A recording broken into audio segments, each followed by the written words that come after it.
PK ലേണിംഗ്സിന്റെ SCRT സീരീസിലേക്ക് സ്വാഗതം. World ജോഗ്രഫിയിലെ അന്തരീക്ഷമർദ്ദവും കാറ്റും അതിൻ്റെ ഭാഗം 1 നമ്മൾ ഇന്നിവിടെ നോക്കുന്നത്. അപ്പോൾ ക്ലാസ്സിലേക്ക് കടക്കാം. അന്തരീക്ഷമർദ്ദം അറ്റ്മോസ്ഫിയറിക് പ്രഷർ എന്താണെന്നാണ് ആദ്യം നമ്മൾ നോക്കുന്നത്. അന്തരീക്ഷ വായു ഭൗമോപരിതലത്തിൽ ചെലുത്തുന്ന ഭാരമാണ് അന്തരീക്ഷമർദ്ദം എന്ന് പറയുന്നത്. അപ്പം അന്തരീക്ഷത്തിലുള്ള വായു ഗ്യാസ് എന്ത് ചെയ്യുന്നുണ്ട്? ഭൗമ ഉപരിതലത്തിൽ ചെലുത്തുന്ന ഇങ്ങോട്ടേക്ക് ചെലുത്തുന്ന ഭാരത്തിനെയാണ് എന്തെന്ന് പറയുന്നത്? അന്തരീക്ഷമർദ്ദം എന്ന് പറയുന്നത്. ഇനി ഈ അന്തരീക്ഷമർദ്ദം അളക്കാനായിട്ട് നമുക്കൊരു ഇൻസ്ട്രുമെന്റ് വേണം. അതാണ് ബാരോമീറ്റർ എന്ന് പറയുന്നത്. അന്തരീക്ഷമർദ്ദം അളക്കുവാൻ ഉപയോഗിക്കുന്ന ഉപകരണമാണ് ബാരോമീറ്റർ. മെർക്കുറി ബാരോമീറ്ററും ഉണ്ട്, അനറോയിഡ് ബാരോമീറ്ററും ഉണ്ട്. അപ്പൊ ഇങ്ങനെ രണ്ട് വിവിധ തരം ബാരോമീറ്ററുകളാണ് നമുക്കുള്ളത്, മെർക്കുറി ബാരോമീറ്ററും അനറോയിഡ് ബാരോമീറ്ററും. അപ്പൊ എന്താണ് അറ്റ്മോസ്ഫിയറിക് പ്രഷർ എന്ന് പറയുന്നത്?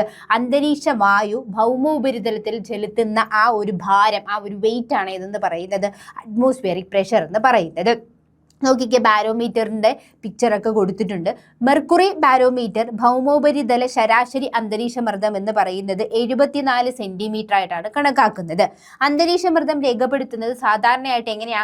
മില്ലി ബാറിലാണ്. മില്ലി ബാർ, അതുപോലെ തന്നെ ഹെക്ടോ പാസ്കൽ എന്നീ ഏകകങ്ങളിലാണ്, ഈ ഒരു യൂണിറ്റിലാണ് നോക്കുന്നത്, ഈ ഒരു അന്തരീക്ഷമർദ്ദം അളക്കുന്നത്. അതിന്റെ ആ ഏകകങ്ങൾ ഏതാ? ഒന്നുകൂടി ഒന്ന് നോക്കിക്കേ. മില്ലി ബാർ, MB മില്ലി ബാറും ഹെക്ടോ പാസ്കൽ എന്നീ ഏകകങ്ങളിലാണ് ഈ ഒരു അന്തരീക്ഷമർദ്ദം നമ്മൾ അളക്കുന്നത്. സമുദ്രനിരപ്പിലെ ശരാശരി അന്തരീക്ഷമർദ്ദം എന്ന് പറയുന്നത് 1013.2 MB എന്ന് പറയുന്നത് മില്ലി ബാർ ആണെന്ന് നമ്മൾ നേരത്തെ നോക്കിയിട്ടുണ്ടായിരുന്നു.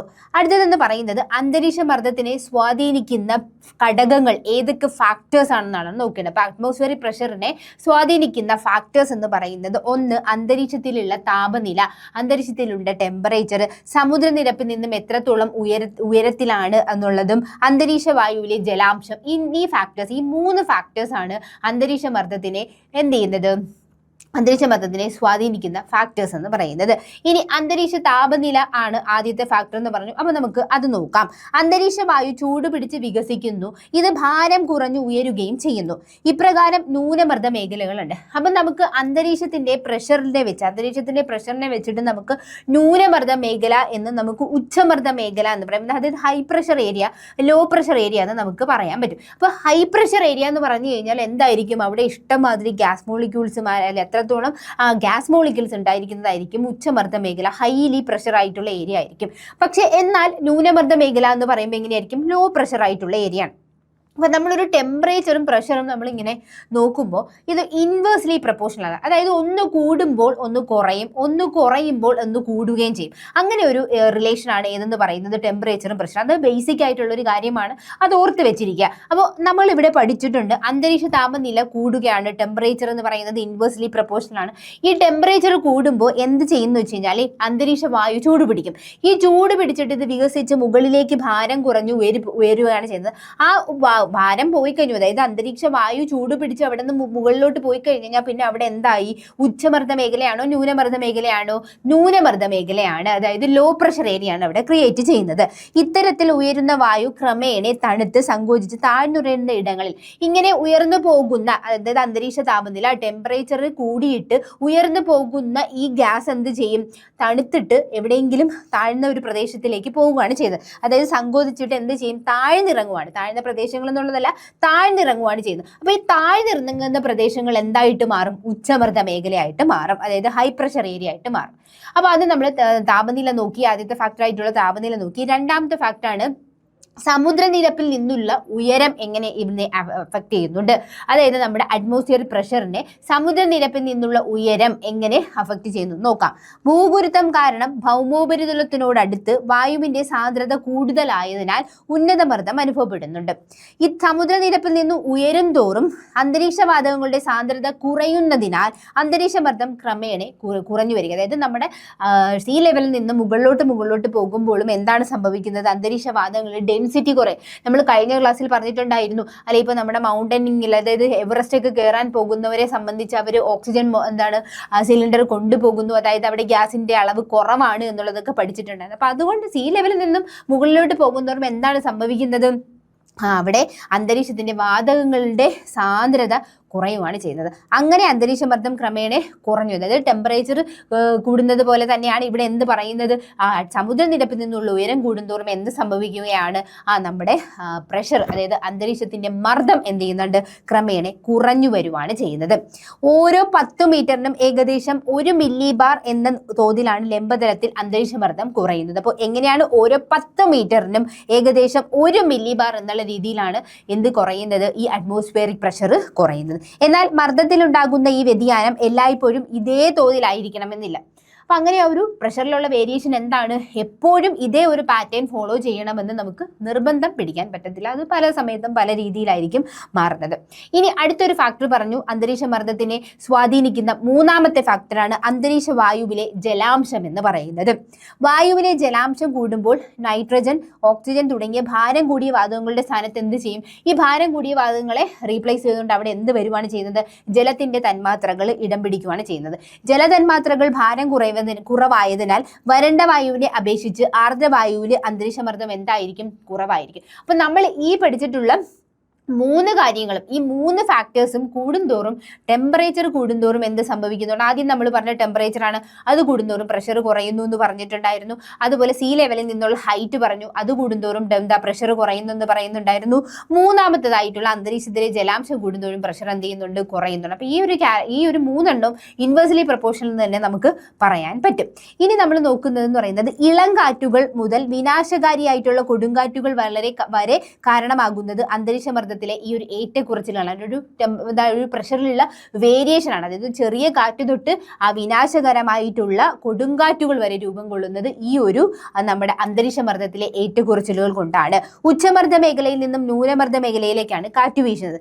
അപ്പോൾ കാറ്റ് എന്ന് പറയുമ്പോൾ നമ്മൾ ആദ്യം ചിന്തിക്കേണ്ടത്, കാറ്റ് വീശുന്നത് എപ്പോഴും ഹൈ പ്രഷർ ഏരിയയിൽ നിന്നും ലോ പ്രഷർ ഏരിയയിലായിരിക്കും. അത് അങ്ങനെ തന്നെ പഠിക്കുക. ഇനി നമുക്ക് കാറ്റുകളുടെ വിവിധ ടൈപ്പ് പഠിക്കുമ്പോൾ അത് അത്യാവശ്യം അറിയാമെങ്കിൽ മാത്രമേ അത് ഓർമ്മ നിൽക്കുകയുള്ളൂ, അല്ലെ കാണാതെ പഠിക്കേണ്ടി വരും.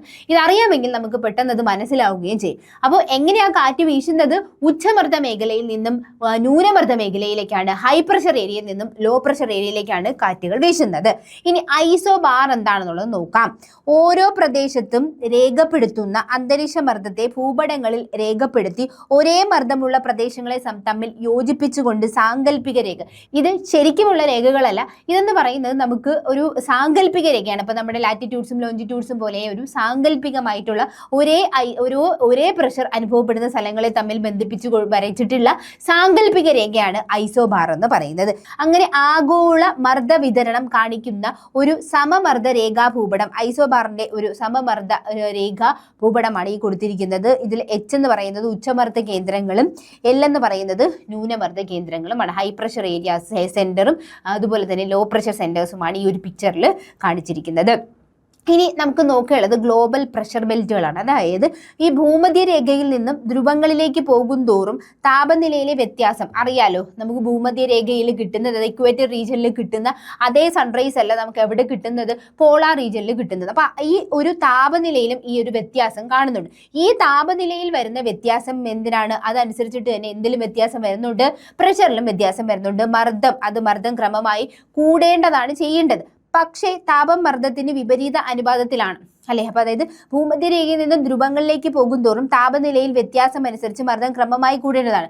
താപം മർദ്ദത്തിന് വിപരീത അനുപാതത്തിലാണ്, അറിയാലോ. ഇപ്പൊ താപം നമുക്ക് പോളാർ റീജിയനിലേക്ക് പോകുമ്പോൾ എന്താ, താപം വളരെ കുറവാണ്. അപ്പൊ എന്താ ചെയ്യേണ്ടത്, പ്രഷർ അത്രയും കൂടേണ്ടതാണ്.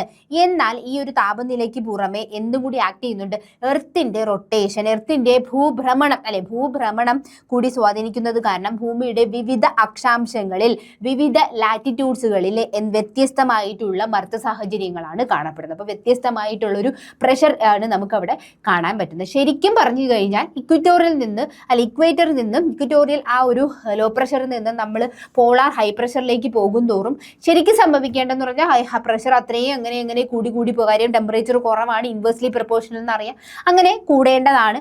പക്ഷേ ഇതിനിടയിൽ എന്ത് ചെയ്യുന്നുണ്ട്, ഈ ഒരു എർത്തിൻ്റെ നമ്മുടെ ഭ്രമണം അല്ലെ ഭൂമിയുടെ ഭ്രമണം ഇതിനെ ഇൻഫ്ലുവൻസ് ചെയ്യുന്നത് കൊണ്ട് തന്നെ പല അക്ഷാംശങ്ങളിലും വ്യത്യസ്തമായിട്ടുള്ള പ്രഷറാണ് കാണപ്പെടുന്നത്. ഇനി നമുക്ക് നോക്കാം, ഇത്തരത്തിൽ ഇങ്ങനെ ഭൂമിയിൽ ചുറ്റുമായി വലയങ്ങളുടെ രൂപത്തിൽ കാണപ്പെടുന്ന പ്രത്യേക മർദ്ദ മേഖലയാണ് എന്തെന്ന് പറയുന്നത് ആഗോള മർദ്ദ, ഗ്ലോബൽ പ്രഷർ ബെൽറ്റ്, ആഗോള മർദ്ദ മേഖല എന്ന് പറയുന്നത്. അങ്ങനെ നമ്മൾ നോക്കിക്കേ ഈ ഒരു പിക്ചറിൽ മധ്യരേഖ ന്യൂനമർദ്ദ മേഖല, അതായത് 0 ഡിഗ്രി അവിടെ എന്ന് പറയുന്നത് ഇക്വേറ്റർ ആണ്. അവിടെ ന്യൂനമർദ്ദമാണെന്ന് നമുക്കറിയാം. അതായത് ഇക്വേറ്ററിൽ എങ്ങനെയാണ് സൺറൈസ് കൂടുതലാണ്, അവിടെ എങ്ങനെയായിരിക്കും, അപ്പോൾ ഇൻവേഴ്സ്ലി പ്രൊപ്പോർഷണൽ ആണെങ്കിൽ പ്രഷർ എന്ന് പറയുന്നത് വളരെ കുറവായിരിക്കും. അടുത്തതെന്ന് പറയുന്നത് 30 ഡിഗ്രി വടക്കാണെങ്കിലും 30 ഡിഗ്രി തെക്കാണെങ്കിലും എന്താണ് ഉപോഷ്ണ ഉച്ചമർദ്ദ മേഖല, sub tropical high pressure belt area ആണ് നമുക്ക് കാണാൻ പറ്റുന്നത്. 60 വടക്കും 60 തെക്കാണെങ്കിൽ എങ്ങനെയാണ് ഉപദ്രുവീയ ന്യൂനമർദ്ദ മേഖലയാണ് കാണുന്നത്. Sub polar low pressure belt ആണ് കാണുന്നത്. ഇനി നമുക്കറിയാം 90 ഡിഗ്രി വടക്കും 90 ഡിഗ്രി തെക്കും അതെങ്ങനെ ധ്രുവീയ ഉച്ചമർദ്ദ മേഖല, പോളാർ ഹൈ പ്രഷർ ബെൽറ്റ് ആണ് കാണുന്നത്. ഇങ്ങനെ എങ്ങനെയാണ് ഇവിടെ ഒരു 3 ഇവിടെ ഒരു 3 ഇവിടെ ഒരു അങ്ങനെ മൊത്തത്തിൽ 7 പ്രഷർ ബെൽറ്റ് 7 ബെൽറ്റുകളായിട്ടാണ് നമ്മൾ ഭൂമിയെ ഡിവൈഡ് ചെയ്തിരിക്കുന്നത്. അപ്പോൾ നമുക്ക് അടുത്തതിലേക്ക് പോകാം. ഭൂമധ്യരേഖയ്ക്ക് സമീപം സമുദ്രനിരപ്പിലെ മർദ്ദം കുറവായ മേഖല ഭൂമധ്യരേഖ ന്യൂനമർദ്ദ മേഖല എന്നറിയപ്പെടുന്നത്. ഇക്വറ്റോറിയൽ ലോ പ്രഷർ ഏരിയ എന്നാണ് അറിയപ്പെടുന്നത്. ലംബ ദിശയിൽ വായുപ്രവാഹം ഉണ്ടാകുന്ന ഈ മേഖലയിൽ കാറ്റുകൾ വീശുന്നില്ല. കാറ്റുകൾ ഇല്ലാത്ത മേഖല എന്നുള്ള രീതിയിൽ ഇതിനെ എന്തെന്നാണ് അറിയപ്പെടുന്നത്? ശ്രദ്ധിക്കുക, ഇത് ചോദിച്ചിട്ടുണ്ട്. ഡോൾഡ്രംസ്, നിർവാതം. വാദം എന്ന് പറയുന്നത് കാറ്റാണ്. അപ്പൊ നിർവാതം വാദമില്ലാത്ത മേഖല ഡോൾഡ്രംസ് എന്നുള്ളത് അറിയപ്പെടുന്നത് ഇക്വറ്റോറിയൽ ലോ പ്രഷർ ബെൽറ്റിനെയാണ് അറിയപ്പെടുന്നത്. അത് ഓർത്ത് വെച്ചിരിക്കുക. ഇനി മധ്യരേഖാ പ്രദേശത്ത് നിന്ന് 30 ഡിഗ്രി വടക്കും മുതൽ 30 തെക്ക് വരെ ഉയർന്ന അന്തരീക്ഷ മർദ്ദം അനുഭവപ്പെടുന്ന പ്രദേശമാണ്. അതാണ് sub tropical high pressure area എന്നറിയപ്പെടുന്നത്. ധ്രുവത്തിന് അടുത്തായി 60 വടക്കും 60 തെക്കുമായി കാണുന്ന ന്യൂനമർദ്ദ മേഖലയാണ് ഉപധ്രുവീയ ന്യൂനമർദ്ദ മേഖല, sub polar low pressure area എന്നറിയപ്പെടുന്നത്. ഇരുധ്രുവങ്ങളിൽ മർദ്ദം വളരെ കൂടുതലായതിനാൽ അനുഭവപ്പെടുന്ന ആ മേഖല അറിയപ്പെടുന്നത് ധ്രുവീയ ഉച്ചമർദ്ദ മേഖല എന്നാണ്. പോളാർ ഹൈ പ്രഷർ ബെൽറ്റ് എന്നാണ് അവിടെ അറിയപ്പെടുന്നത്. പോളാർ ഹൈ എന്നുള്ളതാണ് അറിയപ്പെടുന്നത്. സൂര്യന്റെ അയനത്തിനനുസരിച്ച് ഇപ്പോൾ സൂര്യൻ എന്ത് ചെയ്യുന്നുണ്ട്, മൂവ്മെന്റ് നടത്തുന്നത് കൊണ്ടനുസരിച്ച് സൂര്യന്റെ അയനത്തിനനുസരിച്ചിട്ട് താപ സാഹചര്യങ്ങൾ മാറുന്നതിനാൽ ആഗോള മർദ്ദ മേഖലകൾക്ക് ആപേക്ഷിക സ്ഥാനമാറ്റം ഉണ്ടാകുന്നുണ്ട്. ഉഷ്ണകാലത്ത് മർദ്ദ മേഖലകൾ 5 ഡിഗ്രി മുതൽ 10 ഡിഗ്രി വരെ വടക്കോട്ടും ശൈത്യകാലത്ത് 5 ഡിഗ്രി മുതൽ 10 ഡിഗ്രി വരെ തെക്കോട്ടുമാണ് ഇത് നീങ്ങുന്നത്. അപ്പം ഉഷ്ണകാലത്ത് എന്ന് പറയുമ്പോൾ മർദ്ദമേഖല എങ്ങോട്ടാ പോകുന്നത്? വടക്കോട്ട്, നോർത്തിലോട്ട്. എത്ര? 5 ഡിഗ്രി മുതൽ 10 ഡിഗ്രി വരെ നോർത്തിലോട്ടാണ് ഇത് മൂവ് ചെയ്യുന്നത്. ആഗോള മർദ്ദമേഖലകൾക്കുണ്ടാകുന്ന ഈ ഒരു സ്ഥാനമാറ്റം ആഗോള കാലാവസ്ഥയിൽ നിർണായക സ്വാധീനം ചെലുത്തുന്നുണ്ട് അല്ലെ. ഈ ഒരു ഗ്ലോബൽ പ്രഷർ ബെൽറ്റുകളിൽ വരുന്ന ആ ഒരു സ്ഥാനമാറ്റം ആ ഗ്ലോബൽ എന്തിനെ സഹായിക്കും? ഗ്ലോബൽ ക്ലൈമറ്റിനെയും അത് എന്ത് ചെയ്യുന്നുണ്ട്? അഫക്റ്റ് ചെയ്യുന്നുണ്ട്. ഇനി വായു ചലനങ്ങൾ എങ്ങനെയാണെന്ന് നോക്കാം. വായു ചലനങ്ങൾ, അന്തരീക്ഷത്തിലെ മർദ്ദ വ്യത്യാസങ്ങൾ നമുക്ക് ഏറ്റവും അനുഭവവേദ്യമാകുന്നത് വായു ചലനങ്ങളിലൂടെയാണ്. അന്തരീക്ഷത്തിൽ 2 തരത്തിലുള്ള വായു ചലനങ്ങളാണ്. അപ്പോൾ ഈ വായു 2 രീതിയിലാണ് ചലിക്കുന്നത്. ഈ 2 രീതി ഏതെന്ന് നോക്കാം. ഒന്നെന്ന് പറയുന്നത് എയർ കറണ്ടും, അതായത് വായു പ്രവാഹങ്ങളും. ഒന്നെന്ന് പറയുന്നത് കാറ്റ്, വിൻഡ്. ഇതെങ്ങനെയാണ്? അതായത് ലംബദിശയിലാണെങ്കിൽ അതിനെ എന്തെന്ന് പറയാം? ലംബദിശയിൽ ഉണ്ടാകുന്ന വായുവിന്റെ ചലനങ്ങളാണ് വായു പ്രവാഹങ്ങൾ, എയർ കറണ്ട് എന്ന് പറയുന്നത്. ഇനി ഇത് തിരശ്ചീന ദിശയിലാണെങ്കിലോ, തിരശ്ചീന ദിശയിൽ ഉച്ചമർദ്ദ പ്രദേശത്തിൽ നിന്നും ന്യൂനമർദ്ദ പ്രദേശങ്ങളിലേക്ക് വായുവിന്റെ ചലനമാണ് കാറ്റ്, വിൻഡ് എന്ന് പറയുന്നത്. കാറ്റിന്റെ വേഗതയും ദിശയും അളക്കുന്ന ഉപകരണങ്ങളെ പറ്റി നോക്കാം.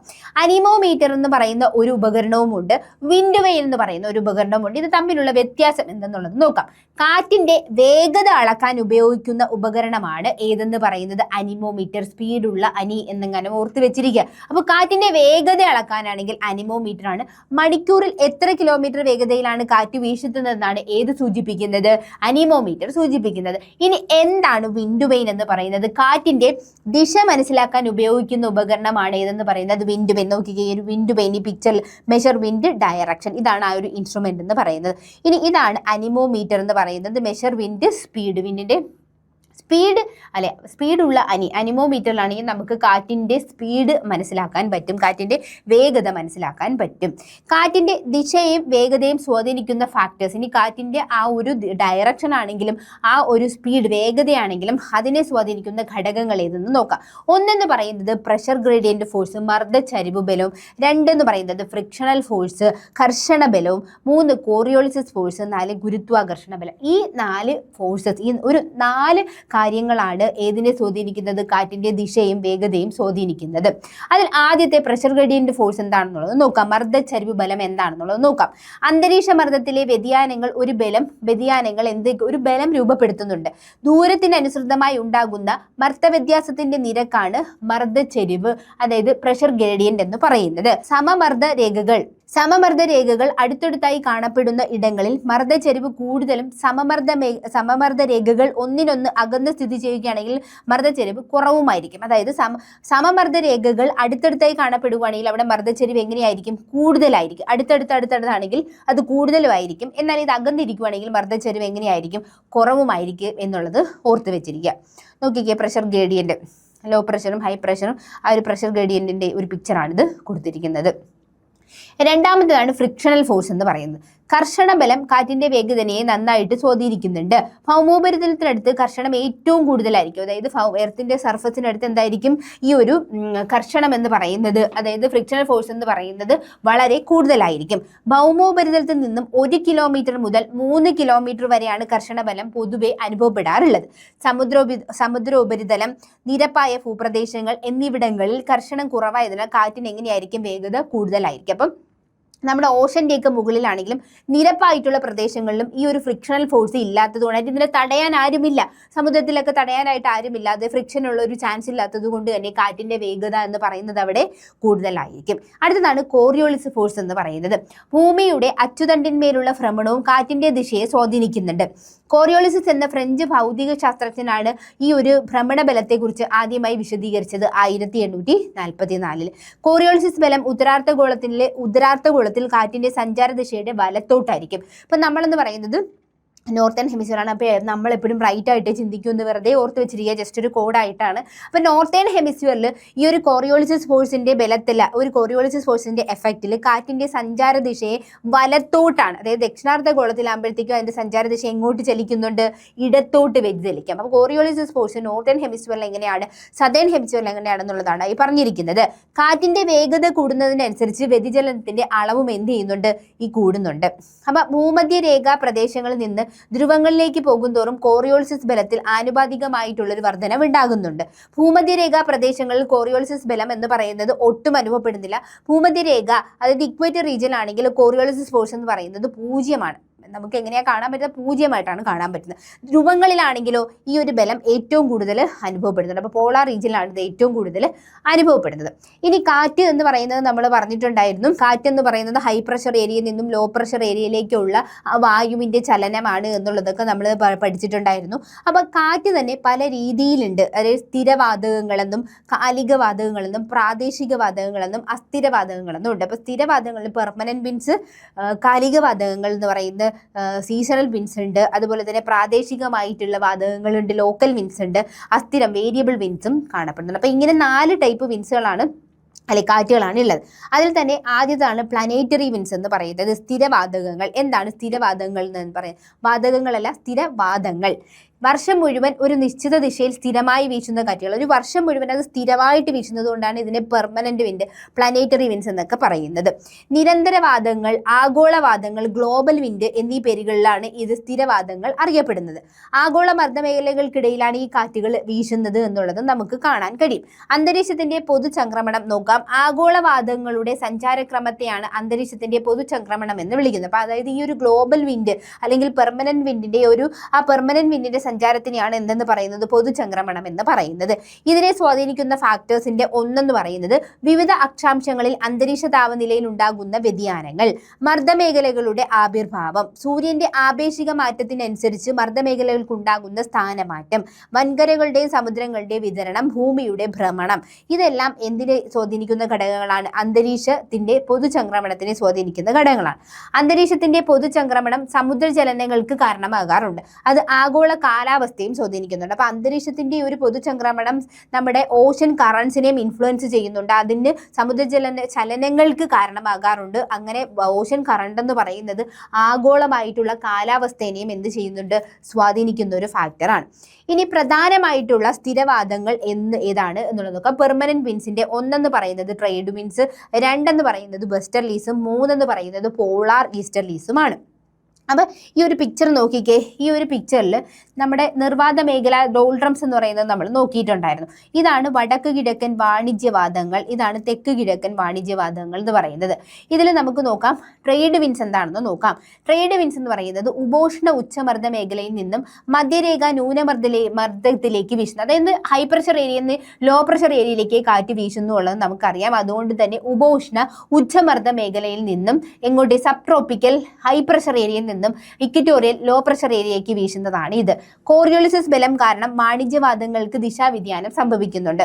ഉത്തരാർദ്ധഗോളത്തിൽ അതായത് വടക്ക് കിഴക്ക് ദിശയിൽ നോർത്ത് ഈസ്റ്റ് ട്രേഡ് വിൻഡും ദക്ഷിണാർദ്ധഗോളത്തിലാണെങ്കിൽ സൗത്ത് ഈസ്റ്റ് ട്രേഡ് വിൻഡും, അതായത് കോറിയോളിസിസ് ബലം എന്ന് പറയുന്നത് നോർത്തേൺ ഹെമിസ്ഫിയറിൽ എപ്പോഴും എങ്ങോട്ടാണ് ചലിക്കുന്നത്? റൈറ്റിലോട്ടാണ്. നോക്കിക്കേ, ഈ ഇവിടെ നിന്ന് വരുന്ന കാറ്റ് ഇതാണ് നമ്മുടെ എന്തെന്ന് പറയുന്നത് സബ് ട്രോപ്പിക്കൽ ഹൈ പ്രഷർ ബെൽറ്റുകൾ എന്ന് പറയുന്നത്. ഈ സബ് ട്രോപ്പിക്കൽ ഹൈ പ്രഷർ ബെൽറ്റിൽ നിന്നാണ് നമ്മൾ എന്ത് വീശുന്നത്? കാറ്റ് ഇങ്ങോട്ടേക്ക്, അതായത് ഇക്വറ്റോറിയൽ ലോ പ്രഷറിലേക്ക് പോകുന്നത്. അപ്പോൾ നോർത്തേൺ ഹെമിസ്ഫിയറിലാണെങ്കിൽ കോറിയോളിസിസ് ബലം കാരണം അതിന്റെ ചലനത്തിന്റെ എങ്ങോട്ടാണ് പോകേണ്ടത്? അത് ഉത്ഭവിക്കുന്ന ചലനത്തിന്റെ റൈറ്റിലോട്ടാണ് പോകുന്നത്, അല്ലെ? റൈറ്റിലോട്ടാണ് പോകേണ്ടത്. ഇനി ഇവിടെ ആണെങ്കിലോ ഇതെങ്ങോട്ടാണ് ചലിക്കേണ്ടത്? ഇത് ലെഫ്റ്റിലോട്ടാണ് ചലിക്കേണ്ടത്, അല്ലെ? ലെഫ്റ്റിലോട്ടാണ് ചലിക്കേണ്ടത്. അതാണ് ഈ ഒരു പിക്ചറിൽ കൊടുത്തിരിക്കുന്നത്. ഇനി നോക്കിക്കേ, പണ്ട് കപ്പലുകളിൽ ദീർഘദൂര വ്യാപാരത്തിന് വ്യാപാരികൾ ഈ കാറ്റുകളെ ആശ്രയിക്കുന്നത് കൊണ്ടാണ് ഇതിനെ ട്രേഡിന് യൂസ് ചെയ്യുന്ന വിൻഡ് ആയതുകൊണ്ടാണ് വാണിജ്യവാദങ്ങൾ, അതായത് ട്രേഡ് വിൻഡ് എന്ന് ഇതിനെ പേരിട്ട് വിളിച്ചിരിക്കുന്നത്. ഇനി ഇന്റർ ട്രോപ്പിക്കൽ കൺവർജൻസ് സോൺ എന്ന് പറയുന്നത് ഈ രണ്ട് ഹെമിസ്ഫിയറിൽ നിന്നും വരുന്ന ഈ രണ്ട് ഹൈ പ്രഷർ ഏരിയയിൽ നിന്നും വരുന്നില്ല എന്ത് മീറ്റ് ചെയ്യുന്നുണ്ട്? ട്രേഡ് വിൻഡുകൾ മീറ്റ് ചെയ്യുന്ന പോയിന്റ് ആണ് ഇന്റർ ട്രോപ്പിക്കൽ കൺവർജൻസ് സോൺ എന്ന് പറയുന്നത്. ഉത്തര ദക്ഷിണാർത്ഥ ഗോളങ്ങളിൽ നിന്നുള്ള വാണിജ്യവാദങ്ങൾ പരസ്പരം സംഗമിക്കുന്ന മധ്യരേഖ ന്യൂനമർദ്ദ പ്രദേശമാണ് ഇതെന്ന് പറയുന്നത് ഇന്റർ ട്രോപ്പിക്കൽ കൺവർജൻസ് സോൺ എന്ന് പറയുന്നത്. സൂര്യന്റെ അയനത്തിനനുസരിച്ചിട്ട് എന്ത് സംഭവിക്കുന്നുണ്ട്? ITCZന്റെ സ്ഥാനമാറ്റം ഉണ്ടാകാറുണ്ട്. നോക്കിക്കേ, നോർത്ത് ഈസ്റ്റ് ട്രേഡ് വിൻഡും സൗത്ത് ഈസ്റ്റ് ട്രേഡ് വിൻഡും, ഈ നോർത്ത് ഈസ്റ്റ് ട്രേഡ് വിൻഡും സൗത്ത് ഈസ്റ്റ് ട്രേഡ് വിൻഡും. ഓക്കെ, ഈ ഇങ്ങോട്ട് തിരിഞ്ഞ് നിൽക്കുമ്പോൾ നമ്മുടെ റൈറ്റ് എന്ന് പറയുന്നത് ഇങ്ങോട്ട്, അതുകൊണ്ടാണ് ഇങ്ങോട്ട് ചരിഞ്ഞു പോകുന്നത്. ഇനി ഇവിടെ നിന്ന് നമ്മൾ അങ്ങോട്ട് നോക്കുന്നത് പോലെ നോക്കുമ്പോൾ ഇടതോട്ട് എന്ന് പറയുന്നത് ഇങ്ങോട്ട്, അതാണ് ഈ കാറ്റ് ഇങ്ങനെ ഇങ്ങോട്ട് ചരിഞ്ഞു പോകുന്നത്. അപ്പോൾ കോറിയോളിസിസ് ഫോഴ്സ് ഇത് വല്ലാതെ അഫക്റ്റ് ചെയ്യുന്നുണ്ട്. ഇനി വെസ്റ്റർലീസ് എന്ന് പറയുന്നത് ട്രേഡ് വിൻഡ് കഴിഞ്ഞ് കഴിഞ്ഞാൽ അടുത്ത ഒരു പെർമനന്റ് വിൻഡാണ് വെസ്റ്റർലീസ്, പശ്ചിമവാദങ്ങൾ എന്ന് പറയുന്നത്. ഉപോഷ്ണ ഉച്ചമർദ്ദ മേഖലയിൽ നിന്നും ഉപദ്രവീയ ന്യൂനമർദ്ദത്തിലേക്ക് വീശുന്ന കാറ്റുകളാണ് പശ്ചിമവാദങ്ങൾ എന്ന് പറയുന്നത്. ഉത്തരാർദ്ധഗോളത്തെ അപേക്ഷിച്ച് ദക്ഷിണാർദ്ധഗോളത്തിൽ പശ്ചിമവാദങ്ങൾ കൂടുതൽ ശക്തമാണ്. അങ്ങനെ ദക്ഷിണാർദ്ധഗോളത്തിൽ വൻകരകൾ കുറവായതും വിശാലമായ സമുദ്രങ്ങൾ ഉള്ളതും പശ്ചിമവാദങ്ങൾ അവിടെ കൂടുതൽ ശക്തമാകാൻ കാരണമാകാറുണ്ട്. ഇനി ഉത്തരാർദ്ധഗോളത്തിൽ പർവ്വതങ്ങളും മറ്റും കാറ്റിന് തടസ്സമാകുമ്പോൾ ദക്ഷിണാർദ്ധഗോളത്തിൽ ഇത്തരം തടസ്സങ്ങളായി ഫ്രിക്ഷൻ ഇല്ലാത്തതിനാൽ കാറ്റ് അതിവേഗത്തിൽ വീശുന്നുണ്ട്. അങ്ങനെ ഇത്തരത്തിൽ തീവ്രത കൂടിയിട്ടുള്ള ആ കാറ്റുകൾ, തീവ്രത കാരണം ദക്ഷിണ അക്ഷാംശ പശ്ചിമവാദങ്ങളെ ഗർജിക്കുന്ന 40കൾ, റോറിംഗ് 40s എന്നും ഭീകരമായ 50കൾ, ഫ്യൂരിയസ് 50s എന്നും അലറുന്ന 60കൾ, ഷ്രീക്കിംഗ് 60s എന്നുമാണ് വിളിക്കുന്നത്. ഈ ഒരു ഇതിനെ പല പേരുകളിലാണ് അറിയപ്പെടുന്നത്, അല്ലേ? അപ്പോൾ വെസ്റ്റർലീസ് സദേൺ ഹെമിസ്ഫിയറിലാണ് ഗംഭീരമായി വീശുന്നത് എന്നുള്ളത് ഓർത്ത് വെച്ചിരിക്കുക. പല പേരുകളിലും അവ അറിയപ്പെടുന്നത്. ഇനി നമുക്ക് നോക്കാനുള്ളത് പോളാർ ഈസ്റ്റർലീസ് ആണ്. ധ്രുവീയ ഉച്ചമർദ്ദ മേഖലയിൽ നിന്നും ഉപദ്രവീയ ന്യൂനമർദ്ദത്തിലേക്ക് വീശുന്ന കാറ്റുകളാണ് ധ്രുവീയ പൂർവ്വവാദങ്ങൾ എന്ന് പറയും. അപ്പൊ നമുക്ക് ഈ ഒരു പിക്ചറിൽ നമുക്കത് നന്നായിട്ട് കാണാൻ പറ്റും. നോക്കിക്കേ, ഇത് വെസ്റ്റർലീസ് ആണ് എന്നുള്ളത് നമ്മൾ പറഞ്ഞിട്ടുണ്ടായിരുന്നു, വെസ്റ്റർലീസ്. ഇനി ഇതാണെങ്കിലോ ഇങ്ങോട്ടേക്ക് വീശുന്നതാണ് പോളാർ ഈസ്റ്റർലീസ് എന്ന് പറയുന്നത്. ഓക്കെ, ഇനി നമുക്ക് നോക്കേണ്ടതെന്ന് പറഞ്ഞു കഴിഞ്ഞാൽ സീസണൽ വിൻസ് ആണ്. അപ്പോൾ നമ്മൾ പെർമനന്റ് വിൻസ് നോക്കിക്കഴിഞ്ഞു. അടുത്തതാണ് സീസണൽ, കാലികവാദങ്ങൾ എന്ന് പറയുന്നത്. അപ്പം നിശ്ചിത ഇടവേളകളിൽ വിപരീത ദിശയിലേക്ക് ഗതിമാറുന്ന കാറ്റുകളാണ് കാലികവാദങ്ങൾ എന്ന് പറയുന്നത്. ദൈനംദിനം ആവർത്തിക്കുന്ന പ്രാദേശികവാദങ്ങളായിട്ടുള്ള കടൽക്കാറ്റ്, കരക്കാറ്റ്, പർവ്വതക്കാറ്റ്, താഴ്വരക്കാറ്റ് എന്നിവയും ഉഷ്ണശൈത്യകാലങ്ങൾ ഉണ്ടാകുന്ന മൺസൂൺ കാറ്റുകളുമാണ് ഏതിൽ ഉൾപ്പെടുന്നത്? കാലികവാദങ്ങളിൽ ഉൾപ്പെടുന്നത്. ഇനി എന്താണ് ലാൻഡ് ബ്രീസും സീ ബ്രീസും എന്നുള്ളത് നോക്കാം. അതായത് കരയും അതുപോലെ തന്നെ കടലും താപമാകിരണം ചെയ്തത്. അതായത് നമുക്കറിയാം, നമ്മളിപ്പോൾ ഒരു ബീച്ചിലൊക്കെ ചെന്നിരിക്കുമ്പോൾ ഒരു പകൽ സമയത്താണെങ്കിൽ നമ്മൾ നിൽക്കുന്ന മണൽ നന്നായിട്ട് ചൂടാകും. അപ്പോൾ കര നന്നായിട്ട് ചൂടാകും. ഈ ചൂടായി കഴിഞ്ഞ് കഴിഞ്ഞാൽ അവിടെ നിന്നുള്ള വായു എന്ത് ചെയ്യും? വികസിച്ച് മുകളിലോട്ട് പോയി അവിടെ ഒരു ലോ പ്രഷർ ഏരിയ ക്രിയേറ്റ് ചെയ്യും. ഇങ്ങനെ അവിടെ ഒരു ലോ പ്രഷർ ഏരിയ ക്രിയേറ്റ് ചെയ്യുമ്പോൾ കടൽ എന്ന് പറയുന്നത് ഒരു ഹൈ പ്രഷർ ഏരിയയിൽ നിൽക്കുകയാണ്. അവിടെ നിന്നുള്ള കാറ്റ് ഇങ്ങോട്ട്, അതായത് ഹൈ പ്രഷറിൽ നിന്നും ലോ പ്രഷറിലേക്ക് വീശും. അപ്പോൾ കാറ്റിന് പേരിടുമ്പോൾ എവിടെ നിന്നാണ് ഉത്ഭവിക്കുന്ന ആ ഒരു സ്ഥലത്തിന്റെ അല്ലെങ്കിൽ ആ ഒരു ഡയറക്ഷനൊക്കെ വെച്ചിട്ടാണ് നമ്മൾ എന്ത് പറയുക പേരിടുന്നത്, കാറ്റിന് പേരിടുന്നത്. അപ്പോൾ അത് സീയിൽ നിന്ന് ഇങ്ങോട്ട് പകൽ വീശുകയാണ്, അപ്പോൾ അത് സീ ബ്രീസ്. ഇനി രാത്രി ഇതിൻ്റെ ഓപ്പോസിറ്റ് ആണ് സംഭവിക്കുന്നത്. അപ്പോൾ നമുക്ക് നോക്കാം. പകൽ സമയത്ത് കരവേഗം ചൂട് പിടിക്കുകയും കടലിനേക്കാൾ ചൂടാകുകയും ചെയ്യുന്നുണ്ട്. അപ്പോൾ കരയുടെ മുകളിലെ വായു ചൂടായി ഉയരുകയും അവിടെ ഒരു ന്യൂനമർദ്ദം രൂപക്കൊള്ളുകയും ചെയ്യുന്നുണ്ട്. അതേസമയം താരതമ്യേന തണുത്ത കടലിന് മുകളിൽ ഉയർന്ന മർദ്ദവുമായിരിക്കും. അപ്പോൾ അതിൻ്റെ ഫലമായിട്ട് മർദ്ദചരിവുമാനം കടലിൽ നിന്നും കരയിലേക്കാവുകയും കടലിൽ നിന്നും ആ ഒരു പ്രഷർ ഗ്രേഡിയന്റ് അങ്ങനെ ആവുകയാണ് ചെയ്യുന്നത്. അങ്ങനെ കടലിൽ നിന്നും കരയിലേക്ക് കാറ്റ് വീശുകയും ചെയ്യുന്നു. ഇതാണ് സീ ബ്രീസ് എന്നറിയപ്പെടുന്നത്. നോക്കിക്കേ, ഈ ലാൻഡിലാണെങ്കിൽ ഒരു ഹോട്ട് എയർ റൈസ് ചെയ്ത് പോകുമ്പോൾ ഒരു ലോ പ്രഷർ ഏരിയ ക്രിയേറ്റ് ചെയ്യുകയും ഹൈ പ്രഷർ ഏരിയയിൽ നിന്നുള്ള കൂൾ എയർ കടലിൽ നിന്നും ഇങ്ങോട്ടേക്ക് വീശുന്നുണ്ട്, നമ്മുടെ കരയിലേക്ക് വീശുന്നുണ്ട്. അപ്പോൾ സീയിൽ നിന്നും ഉത്ഭവിക്കുന്നത് കൊണ്ട് തന്നെ അതിനെ സീ ബ്രീസ് എന്നാണ് പറയുന്നത്, അല്ലെ കടൽ കാറ്റെന്നാണ് പറയുന്നത്. ഇനി നോക്കൂ, രാത്രിയിൽ ഇതിന് വിപരീതമായിട്ടുള്ള സാഹചര്യമാണ്. കടലിനേക്കാൾ വേഗത്തിൽ താപം നഷ്ടപ്പെടുത്തുകയും തണുക്കുകയും ചെയ്യുന്നു. അപ്പോൾ തണുക്കുമ്പോൾ എന്ത് ചെയ്യുന്നുണ്ട്, ഹൈ പ്രഷറിൽ നിൽക്കുന്ന കരയിൽ നിന്നും കടലിലേക്ക് കാറ്റ് വീശും. അതാണ് എന്തെന്ന് പറയുന്നത്, കരക്കാറ്റ്, ലാൻഡ് ബ്രീസ് എന്ന് പറയുന്നത്. മർദ്ദചരിവുമാനം കരയിൽ നിന്നും കടലിലേക്കാകുകയും അതിനെ തുടർന്ന് കരയിൽ നിന്നും കടലിലേക്ക് കാറ്റ് വീശുകയും ചെയ്യുന്നുണ്ട്. ഇതാണ് ലാൻഡ് ബ്രീസ് എന്ന് പറയുന്നത്. നോക്കിക്കേ, ഈ ഒരു പിക്ചർ നോക്കിക്കേ, ലാൻഡിൽ നിന്നും ഹൈ പ്രഷർ സോണിൽ നിന്നും എങ്ങോട്ട് വീശുവാണ്, സീയിലേക്ക് വീശുവാണ്. അപ്പോൾ അതുകൊണ്ട് തന്നെ ഇത് ലാൻഡ് ബ്രീസ് എന്നാണ് അറിയപ്പെടുന്നത്. ഇനി എന്താണ് മൗണ്ടൻ ആൻഡ് വാലി വിൻഡ് എന്നുള്ളത് നോക്കാം. ഇതുപോലെ തന്നെയാണ്. ഇപ്പം നമ്മൾ സീ ബ്രീസും ലാൻഡ് ബ്രീസും പറഞ്ഞതുപോലെ തന്നെയാണ്. പകൽ സമയത്ത് പർവ്വതച്ചരിവുകളിലെ വായു എന്ത് ചെയ്യുന്നുണ്ട്, ചൂട് പിടിച്ച് ഉയർന്നു പോവുകയാണ് ചെയ്യുന്നത്. അപ്പോൾ അവിടെ ഉണ്ടാകുന്ന വായുവിന്റെ കുറവ് നികത്തുന്നതിനായി താഴ്വരയിൽ നിന്നും കാറ്റ് എന്ത് ചെയ്യുന്നുണ്ട്, വീശിയെത്തുന്നുണ്ട്. ഇതാണ് എന്തെന്ന് പറയും. അപ്പൊ എവിടെ നിന്നാണോ വീശിയെത്തുന്നത് അതിനെ നമ്മൾ എന്തെന്ന് പറയും, ആ ഒരു പേരിൽ, അതായത് താഴ്വരയിൽ നിന്നായതുകൊണ്ട് താഴ്വരക്കാറ്റ്, വാല്യൂ ബ്രീസ് എന്നാണ് പറയുന്നത്. രാത്രികാലങ്ങളിൽ പർവ്വതച്ചരിവുകളിലെ വായു എന്ത് ചെയ്യുന്നുണ്ട്, തണുക്കുന്നുണ്ട്. ഈ ഭാരം കൂടിയ ഈ വായു താഴ്വരയിലേക്ക് നീങ്ങുകയാണ് ചെയ്യുന്നത്. അതിനെയാണ് മൗണ്ടൻ ബ്രീസ് എന്ന് പറയുന്നത്. രാത്രിയാകുമ്പോൾ തണുത്തിട്ട് അത് എങ്ങോട്ടേക്ക് പോകണം, അപ്പോൾ വായു താഴ്വരയിലേക്ക് നീങ്ങുകയാണ് ചെയ്യുന്നത്. അതിനെയാണ് മൗണ്ടൻ ബ്രീസ് എന്ന് പറയുന്നത്. നോക്കിയേ, ഇത് താഴ്വരയിൽ നിന്ന് പോകുന്ന താഴ്വരക്കാറ്റും രാത്രി എന്ത് ചെയ്യുന്നുണ്ട്, പർവ്വതത്തിൽ നിന്ന് വരുന്ന പർവ്വതക്കാറ്റ്, മൗണ്ടൻ ബ്രീസും കാണുന്നുണ്ട്. അപ്പോൾ ഈ ഒരു ക്ലാസ്സിന് വേണ്ടിയിട്ട്, ഈ ഒരു ഭാഗം ഒന്ന് എടുക്കാൻ വേണ്ടിയിട്ട് ഞാൻ റെഫർ ചെയ്തതെന്ന് പറയുന്നത് SCERT പുതിയ 10ാം ക്ലാസ്സിൻ്റെ 1ാമത്തെ ചാപ്റ്ററും 11ാം ക്ലാസ്സിൻ്റെ 10ാമത്തെ ചാപ്റ്ററും 7ാം ക്ലാസ്സിൻ്റെ NCERT 7ാം ക്ലാസ്സിൻ്റെ 2ാമത്തെ ചാപ്റ്ററുമാണ് എടുത്തിരിക്കുന്നത്. അപ്പോൾ ഈ ഒരു ഭാഗങ്ങളെല്ലാം ഈ ഒരു ചാപ്റ്ററിലൂടെയെല്ലാം പോയി നോക്കി നന്നായി പഠിച്ച് ഈ ഒരു ക്ലാസ് കണ്ട് മനസ്സിലാക്കുക. അപ്പോൾ ഇതിൻ്റെ അടുത്ത ഭാഗവുമായിട്ട് നമുക്ക് വീണ്ടും കാണാം.